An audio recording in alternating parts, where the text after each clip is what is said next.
የፌዴራል መንግስቱ 200 የሚያክል የጽንፈኛ ኃይሎች እንደመሰስኩ ሲል ይደመጣል።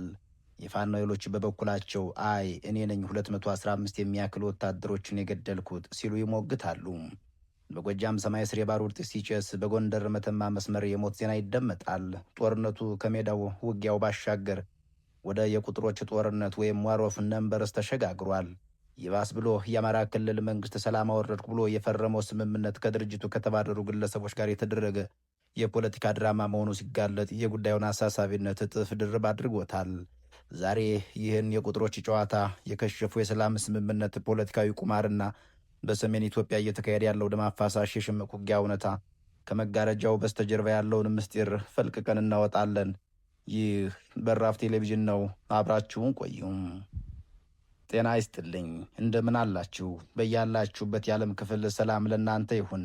በዛሬው መሰናዷችን ባለፉት ሳምንታት በአማራ ክልል በተለይም በሰሜን ጎጃምና በሰሜን ጎንደር አካባቢዎች ያገረሸውን ከፍተኛ ውጊያ ተከትሎ የተሰሙትን እርስ በርስ የሚቃረኑ መግለጫዎች በጥልቀት እንመለከታለን። የኢትዮጵያ መከላከያ ሰራዊትና የፋኖ ኃይሎች ያወጡት መግለጫ እንደ ወታደራዊ ሪፖርት ሳይሆን እንደ ፕሮፓጋንዳ ዘመቻ የሚታይበት ምክንያትን እንፈትሸዋለን። ከመሠረታዊ የዜና ዘገባ ወጣ ብለን እነዚህ አሃዞች የሚነግሩን ወታደራዊና ፖለቲካዊ ትርጉም ምንድን ነው? አብይ አህመድ የሚመሩት የብልጽግና መንግስት በመስክ ላይ የገጠመውን ወታደራዊ ቀውስ ለመሸፈን ምን አይነት የሚዲያ ስትራቴጂ እየተጠቀመ ነው? በሌላ በኩል የፋኖ መዋቅር በዚህ ከፍተኛ ጫና ውስጥ ሆኖ እያደረገ ያለው የመልሶ ማጥቃት ወይም ካውንተር ኦፌንሲቭ አቅም ምን ያህል ነው? በተለይ ሰሞኑን አማራ ክልል መንግስት ከአማራ ፋኖ ህዝባዊ ድርጅት ጋር የሰላም ስምምነት ፈረምኩ ማለቱን ተከትሎ የተነሳውን አቧራ እናጠራለን። ስምምነቱ የተፈጠረው በድርጅቱ ውስጥ ቅቡልነት ከሌላቸውና ከተባረሩ ግለሰቦች ጋር መሆኑ የሰላም ሂደቱ ዋጋ እንዴት እንደሚያሳጣው እናያለን። ለቀጣዮቹ ደቂቃዎች ስሜታዊነትን ወደ ጎን ትተን በተጨባጭ መረጃዎችና በፖለቲካ ሳይንስ መነጽር ጉዳዩን እንተነትናለን። ወደ ዋናው ጉዳይ ስንገባ የመከላከያ ሰራዊት የምስራቅ እዝ ከህዳር 18 ቀን እስከ ታህሳስ 1 ቀን በሰሜን ጎጃም ባደረገው ዘመቻው 200 የፋኖ ታጣቂዎችን ገደልኩ፣ 53 አቁስያለሁ፣ እንዲሁም በባህር ዳር 41 ማርኬያለሁ ሲል መግለጫ ሰጥቷል። በሌላ በኩል የሰሜን ጎንደር ፋኖ ቃል አቀባይ ዮሐንስ ንጉሱ በመተማ ወረዳ ሸመለ ጋራ ላይ በተደረገ የአንድ ሳምንት ውጊያ 215 የመንግስት ወታደሮችን ገደል፣ 80 የሚያክሉትን ደግሞ አቁስለናል ይላል። እዚህ ላይ ልብ ልንል የሚገባው ቁልፍ ነጥብ አለ። በዘመናዊ ውጊያ ታሪክ ውስጥ ቦዲ ካውንት ወይም የሬሳ ቁጥር መቁጠር የመደበኛ ወታደሮች ወይም ኮንቬንሽናል አርሚ የመጨረሻው ውድቀት ምልክት ተደርጎ ይወሰዳል። ለምን የተባለ እንደው ምክንያቱም አንድ መደበኛ መንግስት ከአማጽያን ጋር ሲዋጋ የስኬቱ መለኪያ የገደለው ሰው ቁጥር ሳይሆን ያረጋጉ አካባቢ ወይም ቴሪቶሪያል ኮንትሮልና ያገኘው የህዝብ ድጋፍ ነው። የአሜሪካ ጦር በቪየትናም ጦርነት ወቅት በየቀኑ 1000 ገደል እያለ ሪፖርት ያደርግ ነበር። ነገር ግን ጦርነቱን ተሸነፈም። ዛሬ የኢትዮጵያ መከላከያ ሰራዊት እያደረገ ያለው ያንኑ ስህተት ነው። የመከላከያ መግለጫን በዝርዝር ስንመለከተው የተማረኩ መሳሪያዎችን ይዘረዝራል። ክላሽንኮቭ፣ ቺቺ፣ ቦምብ ወዘተ እያለም። ነገር ግን ወታደራዊ ታዛቢዎች እንደሚሉት እነዚህ ቁጥሮችና ምስሎች ለህዝብ ግንኙነት ፍጆታ ተብሎ የሚቀነባበሩ ወይም ሪሳይክል ሊሆኑ እንደሚችሉ ጥርጣሬ አለም። 200 ገደልኩ ማለት በወታደራዊ ሳይንስ ትልቅ ውጊያ ወይም ማጆር ኢንጌንጅመንት ነው ማለት አይደለም። እንዲህ አይነት ብዙ ያለው ኃይል ከተመታ የፋኖ አደረጃጀት በሰሜን ጎጃም ሙሉ ለሙሉ መሽመድመጥ ነበረበት። ነገር ግን መሬት ላይ ያለው እውነት የሚያሳየው ውጊያው አሁንም በከፍተኛ ሁኔታ መቀጠሉንና የመከላከያ ሰራዊት ከዋና ዋና ከተሞች ውጭ ለመንቀሳቀስ መቸገሩን ነው። በሌላ በኩል የፋኖን ይገባኛል ጥያቄ ስንመለከተው በመተማ አካባቢ የተጠቀሰው የ215 ወታደሮች ሞት አካባቢው ካለው ስትራቴጂካዊ ጠቀሜታ አንጻር ታላቅ አንድምታ ያለው ነው። መተማ ወደ ሱዳን መውጫ በር ነው። ይህ መስመር የኢኮኖሚና የሎጂስቲክስ እስትንፋስ ነው።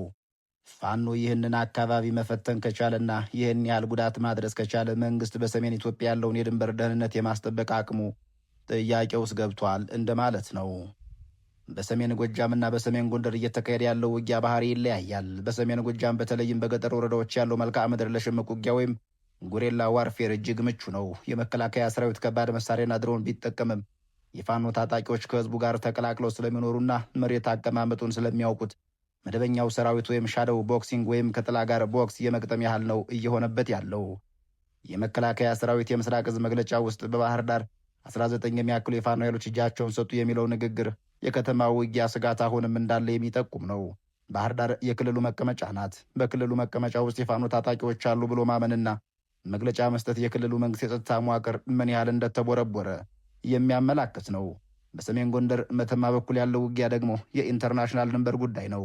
መንግስት ይህንን መስመር ክፍት ለማድረግ የተቻለውን ሁሉ እየሞከረ ነው። ነገር ግን የፋኖ በላይ ዘለቀ በዚያ አካባቢ የሚያደርገው እንቅስቃሴ የአብይ አህመድን አስተዳደር የኢኮኖሚ ሳንባ ለመቆጣጠር ያለመ ስትራቴጂክ አካል ነው። ቁጥሮቹ 200 ወይም 215 የሚነግሩን ነገር ቢኖር ውጊያው ከፍተኛ ደረጃ ላይ ወይም ሃይ ኢንቴንሲ ኮንፍሊክት መድረሱንና አንዳቸውን ሙሉ ለሙሉ ማጥፋት ወደማይችሉበት ወይም ዴድሎክ ወይም የቁርጥ ቀን ውጥረት ውስጥ መግባታቸውን ነው። አሁን ወደ ፖለቲካው ሴራ እንሸጋገር። ሰሞኑን የአማራ ክልል መንግስት ከአማራ ፋኖ ህዝባዊ ድርጅት ጋር የሰላም ስምምነት ፈረምኩ ብሏል። ይህ ጉዳይ በኢትዮጵያ ፖለቲካ ውስጥ የተለመደውን የመከፋፈል ስልት ወይም ዲቫይድ ኤንድ ሩል ቁልጭ አድርጎ የሚያመላክት ነው። መንግስት የተፈራረመው ከማን ጋር ነው? ከመስፍን አባተና ማስረሻ ሰጤ ጋር። እነዚህ ግለሰቦች ከፋኖ አመራርነት በዲሲፕሊንና በክህደት የተባረሩ መሆናቸውን ዋናው የፋኖ አደረጃጀት አስታውቋል።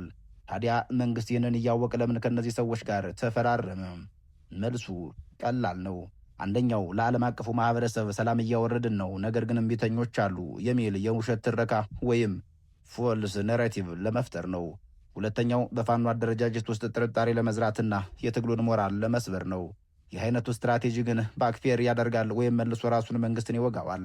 ምክንያቱም መሬት ላይ ያለው ታጣቂ የሚያዛው አመራር ሌላ ሆኖ ሳለ ሆቴል ውስጥ ከሌላ ሰው ጋር መፈራረም ጦርነቱን ለአንድ ቀን እንኳን አያስቆመውም። እንዲያውም መንግስት ለእውነተኛ ድርድር ዝግጁ አለመሆኑንና አሁንም በሴራ ፖለቲካ እንደሚመራ ለህዝቡ ማረጋገጫ ነው የሚሆነው። የክልሉ ፕሬዝደንት አቶ አረጋ ከበደና የፌዴራል መንግስት የሰላም ሂደቱን እንደ ፒፒአር ስተንት ወይም ለሚዲያ ፍጆታ ብቻ እየተጠቀሙበት ናቸው። ይህ ደግሞ በህዝቡ ዘንድ ያለውን የመንግስት ቅቡልነት ወይም ሌጂቲመሲ የበለጠ ያራቁተዋል። በእነዚህ የሚጋጩ ቁጥሮች መሀል የጠፋው የሰው ህይወት ብቻ አይደለም፣ የጠፋው ተስፋ ነው። በእያንዳንዱ 200 ገደልን መግለጫ ጀርባ የሚፈናቀሉ እናቶች፣ ትምህርት ያቋረጡ ህጻናትና የፈራረሰ ኢኮኖሚ አለም። ሰሜን ጎጃምና ጎንደር የኢትዮጵያ የሰብል ምርት ቅርጫቶች ናቸው። ይህ ጦርነት በዚህ ከቀጠለ የመኸር ጊዜን ካስተጓጎለ በቀጣይ ዓመት የሚጠብቀን ረሃብ ከጦርነቱ የከፋ እንደሚሆን ምንም አያጠራጥርም። የዓለም አቀፉ ማህበረሰብ፣ የሰብአዊ መብት ተቋማትና ተንታኞች እንደሚሉት ያለ እውነተኛና ሁሉን ያሳተፈ የፖለቲካ መፍትሄ ይህ ግጭት አይቆምም። ኃይልን በኃይል የመፍታት ሙከራ ባለፉት 5 ዓመታት በኢትዮጵያ እንደማይሰራት በተደጋጋሚ ተመላክቷል። ትግራይ ላይ የታየው፣ የኦሮሚያ ላይ የታየ ያለው፣ አሁን በአማራ ክልል እየሆነ ያለው የአብይ አህመድ አስተዳደር የኃይል እርምጃ ወይም ሚሊተሪ ሶሉሽን ፖሊሲ ውድቀት ማሳያዎች ናቸው። ፋኖቹ የትግሉን ምክንያት የህልውና ጉዳይ አድርገውታል። መንግስት ደግሞ የህግ ማስከበር ዘመቻ ይለዋል። እነዚህ ሁለት ተቃራኒ ትርጉሞች እስካልተገናኙ ድረስ የሬሳ ቁጥሩ ወይም ቦዲ ካውንቱ እየጨመረ ይሄዳል እንጂ የሚቀንስ አይሆንም። በማጠቃለያው የሚነሳው ነጥብ ቢኖር ጦርነት በቁጥር አይለካም፣ ድልም በሬሳ ክምር አይረጋገጥም። መንግስት የውሸት የሰላም ስምምነቶችን ለካሜራ ከማዘጋጀት ይልቅ የችግሩን ምንጭ ማለትም የፖለቲካና የፍትህ ጥያቄዎቹን ለመመለስ ድፍረት ሊኖረው ይገባል። ተቃራኒ ኃይሎችም ቢሆኑ የህዝቡን ሰቆቃ ግምት ውስጥ ያስገባ ስትራቴጂ ሊኖራቸው ይገባል። ዛሬ ያየናቸው የ200ና የ250 አሃዞች የስታስቲክስ መረጃዎች አይደሉም፣ የኢትዮጵያ ልጆች ናቸው። ይህ ደም መፍሰስ መቆም አለበት። በፕሮፓጋንዳ መግለጫ ሳይሆን በእውነተኛ የፖለቲካ ጠረጴዛ ላይ መፈታት ይኖርበታል የሚለው ዕለታዊ መልእክታችን ነው። ለአሁኑ በዚህ እናበቃለን። ቸር ያገናኘን።